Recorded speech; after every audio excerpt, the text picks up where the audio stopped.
como é que chegou-se a esta iniciativa de decidir fazer uma pesquisa para tentar perceber de como os moçambicanos estavam a usar esta mesma língua ou como é que a mesma língua tem evoluído neste período? Ok. Começaria por dizer que os textos ou os artigos contidos nestes 2 volumes são, na realidade, resumos de pesquisas maiores, realizadas por diferentes pesquisadores, na sua maioria professores de língua da Universidade Pedagógica de Maputo. Exatamente por se tratar de uma universidade vocacionada ao ensino, então surgiu o interesse de compreender até que ponto é que os falares cotidianos, a partir mesmo da sala de aulas, refletem aquilo que era o esforço, não é, dos professores em ensinar a norma europeia. Então, vários pesquisadores, cada um na sua esfera, foi fazendo pesquisas e no final foram compilados estes artigos todos como uma forma de formular uma tese que é comum.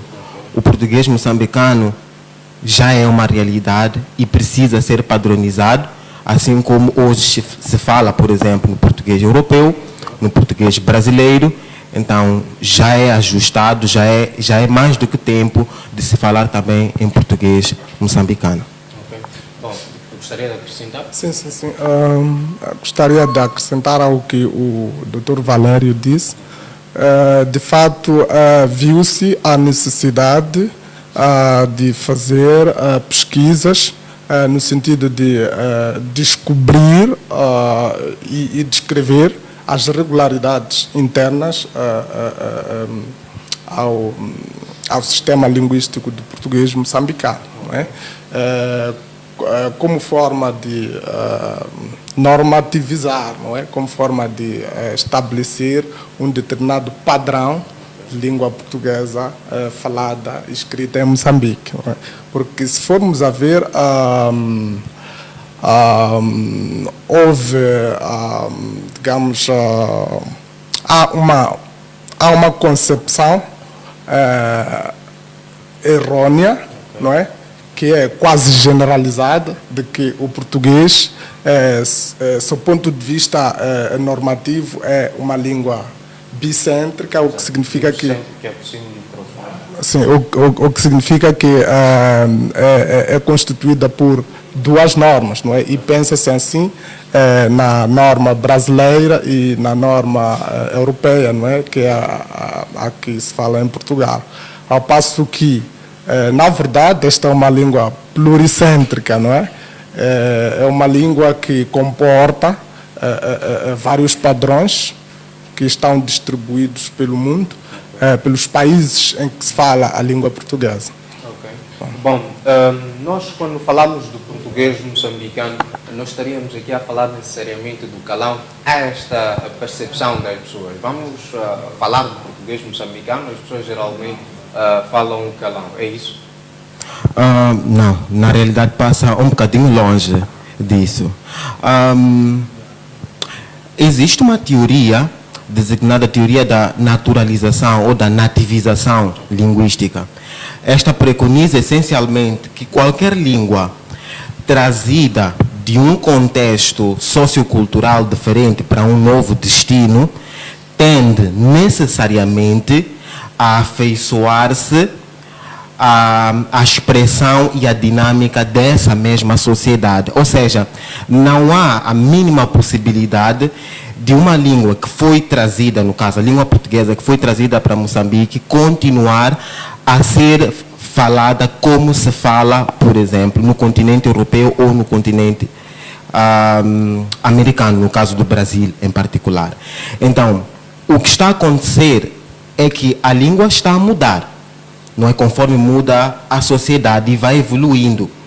E por estar, como já tinha referido, num diferente contexto sociocultural, então vai ganhando algumas feições, quer no léxico, quer no ritmo, quer na musicalidade, quer na sintaxe. Então, são vários aspectos que vão mudando. e que no final do dia fazem-nos pensar. Quando paramos e analisamos e comparamos até com a variedade europeia, perguntamos, ainda estamos a falar a mesma língua?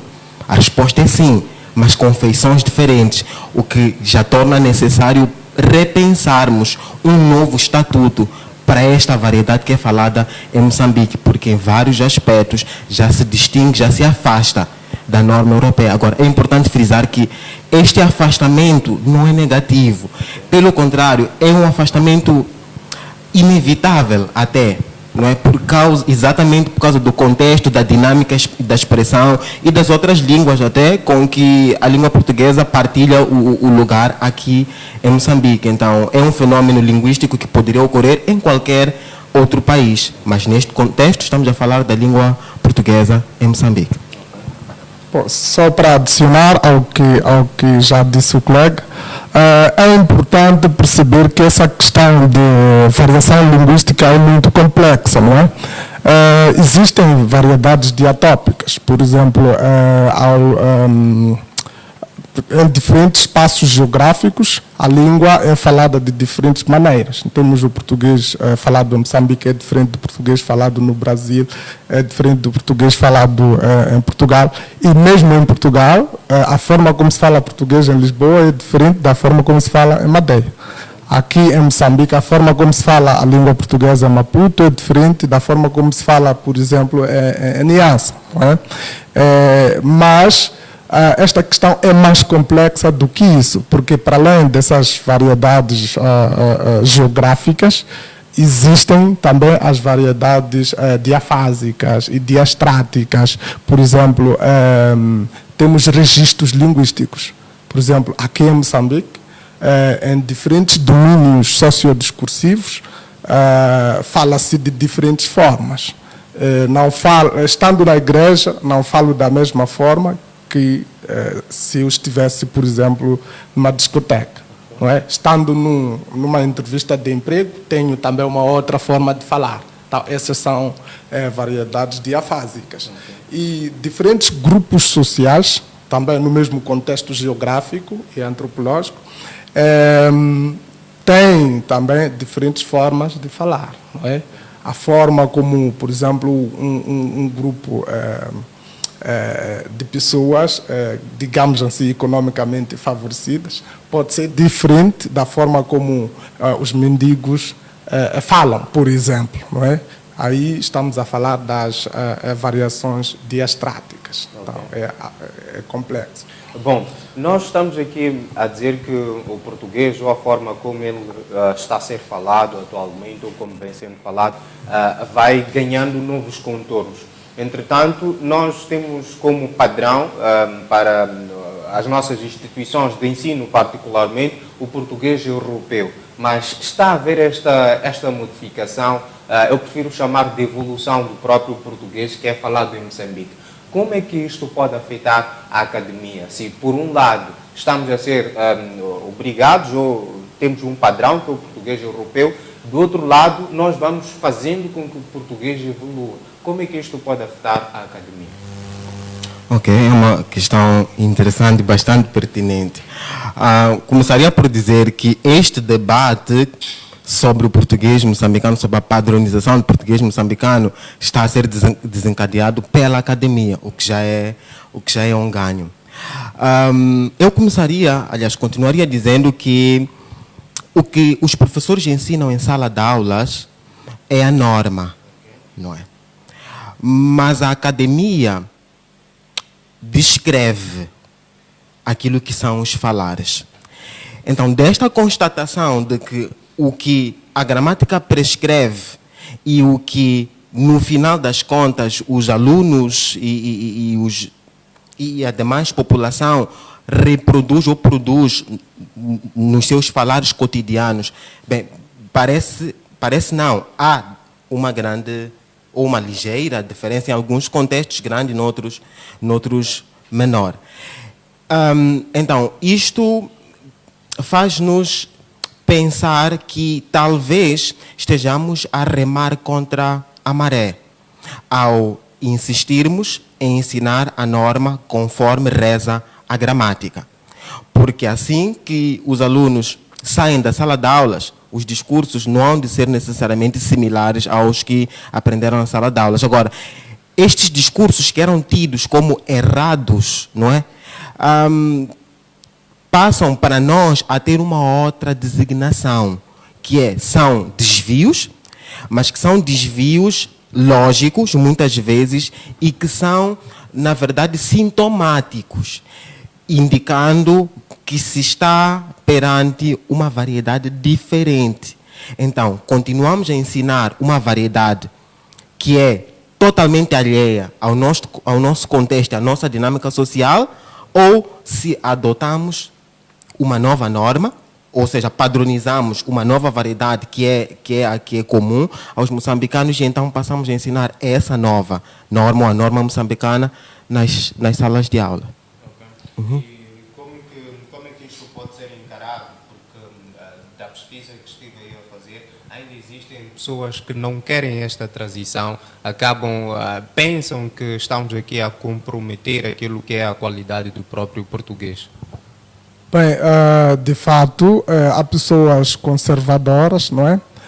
Só que, tratando-se da língua, o conservadorismo é prejudicial, porque a língua funciona como um organismo biológico, né? Funciona como um organismo vivo, que nasce, desenvolve-se, pode se reproduzir e morrer, não é?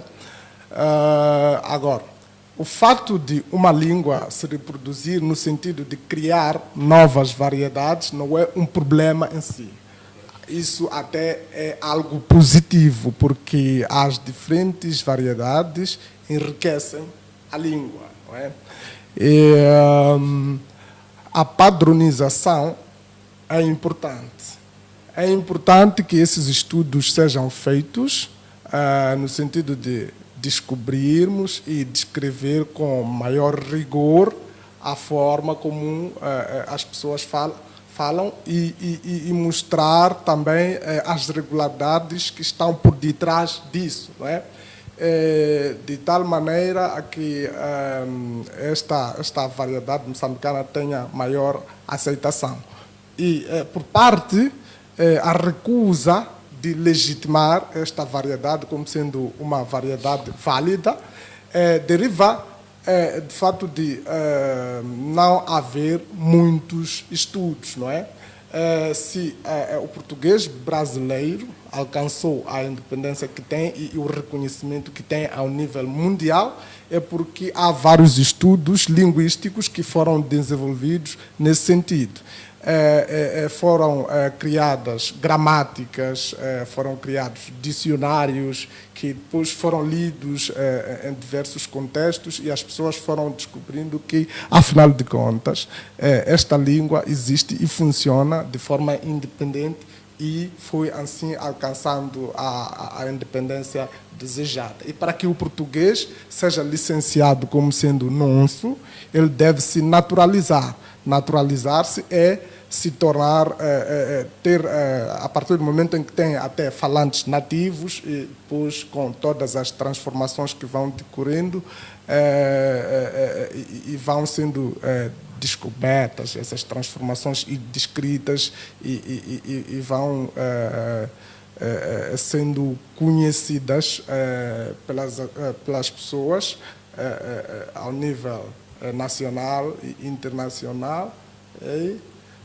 Isso vai acontecendo e, com o tempo, vai ganhar essa aceitação que esperamos. Mas esta é a altura certa para começarmos a pensar em padronizar ou oficializar o português moçambicano, tanto nas instituições, vamos dizer, oficiais, assim como fora destes espaços, começarmos a levar o português moçambicano a sério? Sim, é a altura certa, porque nós comunicamos as nossas intenções, os nossos pensamentos, transmitimos conhecimentos com base nessa língua e nunca houve dificuldade na transmissão de conhecimento ou na expressão de algum sentimento devido ao uso desta variedade. Então, se de fato estamos a comunicar efetivamente através desta variedade. Então, é tempo, sim, de legitimar, licenciar esta variedade.